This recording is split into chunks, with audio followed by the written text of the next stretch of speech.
So first examples பாருங்களேன். The teacher asked everyone to weigh in on the rule.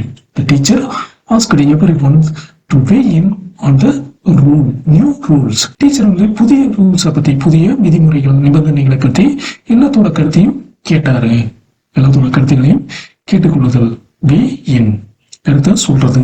I weigh in every Sunday at a gym. So weigh in அப்படின்னா என்னது, எடை பார்க்கறது அப்படின்னு. நான் ஜிம்ல ஒவ்வொரு ஞாயிற்றுக்கிழமையும் எடையை பார்த்துக்கிறேன், அளந்து பார்த்துக்கிறேன், எடை போட்டு பார்த்துக்கிறேன் அப்படின்னு மீனிங்ல. I weigh in every Sunday at the gym. So weigh in basic rules meaning நமக்கு புரிஞ்சுது இல்லையா?